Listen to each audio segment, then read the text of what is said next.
Are your chickens ready for the winter? I've got a couple tips to share with you to keep your chickens warm and healthy throughout the coldest winter months. Stay put. This world's in trouble, you know what we mean. Homesteading is a lifestyle, healthy, wholesome, and green. Hey everybody, welcome back to the All Green channel. I'm Jimbo. As you might have noticed in my garb, it has, I would consider, officially crossed past that winter threshold. Winter is in the air. We've got cold, frosty mornings every morning. The water, I'm just barely seeing a little skim of ice on the top in the morning. So it is time to officially start talking about winter and the cold and what I'm doing in the chicken coop that maybe it would help you guys. And a lot of you might be first-time homesteaders, first-time chicken owners, let's say that. And this is going to be my third winter with laying hens. And every year we do just fine. We've had great luck. I've not had a single case of frostbite. I've not had any chickens die off because of the cold. And I've got a few reasons why why we've had success. And one new one I'm going to be sharing with you at the end of the video here. So hang on tight on that. And anyways, glad to have you here and talking about chickens with me. Check out the chicken playlist if you haven't already. I'm starting to compile more of these info videos as I have time in my full-time job. That this unfortunately isn't my homestead job yet. I'm hopefully going to transition into that over the next five years and do more of a full-time homesteader. But I do think we've got a little bit of information that might be valuable to you. Number one thing that you can do is place some straw down for bedding and inside your coop. A lot of you might have, the smaller coops that you can buy at Tractor Supply or farm stores pre-built. Or some of you might have homemade style shelters, buildings. We use a barn stall. Some of you might do that too. You know, you can see behind me I have a fenced-in barn area, and then I have a couple different doors that I can open and let them free range out into. And it works out great for us. It is a big area to heat though. It's not something where I want to be burning propane or burning some kind of a fuel to heat this area, heat this barn, heat this coop. And it's so expensive and it's dangerous. So you've got to be very careful selecting what heat sources you want to use and implement. But like I said, the number one thing I can recommend you do, even in the smallest of coops, is to put it and line the floor with straw. And maybe you keep it like that year round anyways. Usually this floor underneath us here is dirt. And we just put this in yesterday because I saw some cold temperatures on the horizon in the forecast. So what we did was we put 4 bales of straw. It's cheap, it's easy, you pop them open and fluff it around and lay it around thick. They're going to love it, first of all. The first few days they're going to be picking out all the hay seeds and anything else that was in there. They're going to be hunkering down in it and using it for warmth. You can see our laying boxes over there. We use that straw in our laying boxes year round to keep them comfortable and warm. But at this time of year, we cover the whole coop with it. So that's your number one thing I can tell you. Now, we're far enough north in northern New York that we worry about extreme cold. I'm not talking about 32 degrees, 35 degrees, 40 degrees. That's warm in some nights. We've got nights in the negatives up here sometimes. And so you need something else to keep your chickens healthy. You know, you especially worry about frostbite in these kind of temperatures. Now, you obviously need a place to roost. That's a big one. Let me turn you around real quick and I'll show you my homemade roost that I made. It's a ladder, what I call ladder style. This was a free construction. These legs on both sides are ends of pallets. This was a long pallet I got for free from a hot tub store. They were giving them away. I grabbed like 20 of these pallets.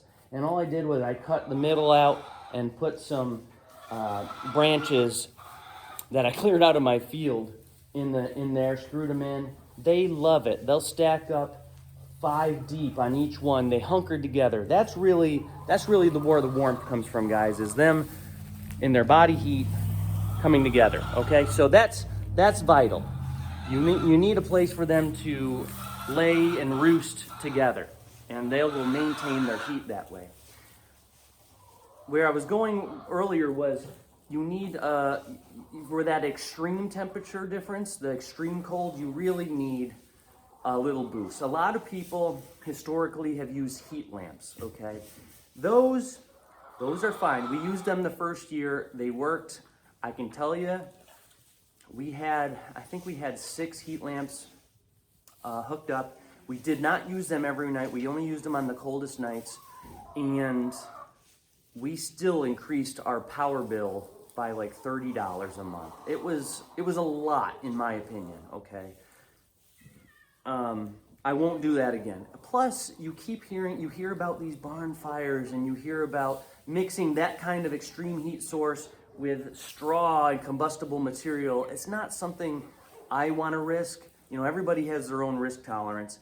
I'm more interested in not worrying about anything at all. Like we talked about kind of in my water heater videos. But instead, this year is a new product we wanted to try. This is using radiant heat. It's not a direct heat source. It's a radiant heat source. And there's a difference. But let me introduce you to the product first, and then I'll explain all that about. Okay, that's a Producer's Pride. I think that is a Tractor Supply brand. Chicken Coop heater and brooder. So this is kind of neat. If I had chicks, I could be hanging it. Okay, I could hang it from the hang it from something and let the chicks get underneath it and heat them up instead of a heat lamp. I could also, and what I do think I want to try is this method, hanging this from the ceiling down over an area. Now, it does have a lot of advantages. This, first of all, it's lower power. It is 120 volts, 200 watts for the heater function, and the brooder function is 40 watts. So if you compare that with a 1500 watt bulb, you can tell there's a significant difference. Let's see, a Chicken Coop heater and brooder heater all in one unit. Radiant heat technology is much safer than heat bulbs.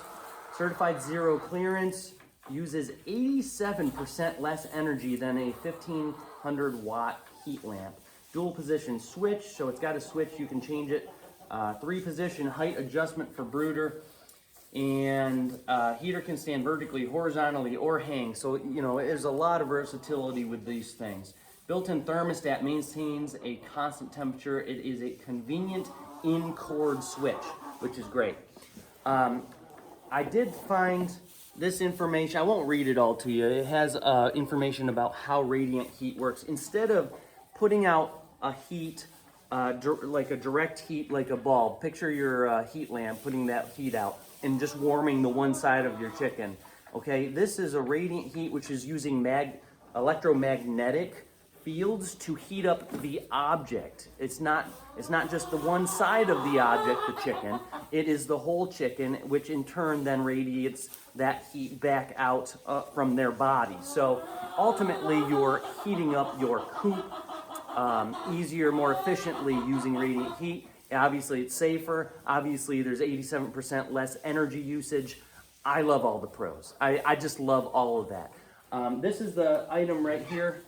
You can see it's sizable, which is good. I want to be, if I've got it up like this vertically on the ground, I want the chicken to just walk up, hang out for a couple of seconds, get warmed up, and move on as needed, okay?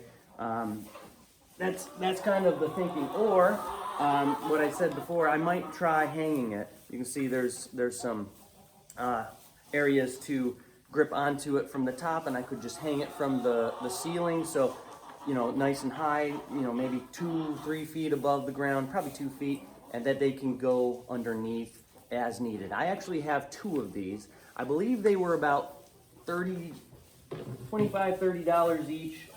So if you take my cost savings in electricity, 1 year of usage will more than pay for these. So I'm excited to try them out. I will give you an update in a future video how they're working. I've got straw, I've got a place for them to hunker together, and now these. And I think we're gonna be really great. One other last tip for you is warm-ish water. You don't want cold freezing water right above the freezing point. Like I told you in the last video here, this heater that I'm using in this watering system heats it up to 120 and then it drops down to 80. So it's at least always 80 degrees Fahrenheit. They're going to appreciate that little extra warmth going into their bodies from the water and not having really, really cold water. So I hope you found some of this interesting and informative. I hope you consider using a safe method of heating for your barn. Again, nothing against heat lamps. I've used them. They just come with some of those cons and risks, in my opinion. So anyways, hope you're doing good. Please remember to subscribe, like this, so this video can get out further than just my subscribers, and maybe other people will bring in their information. Let me know what you do down in your comments, what you do and how you keep your chickens happy and healthy in the winter time. Hope you're doing good on your homestead. Hope you're thinking about the winter, and I hope you're doing great. Enjoy. See you in the next video.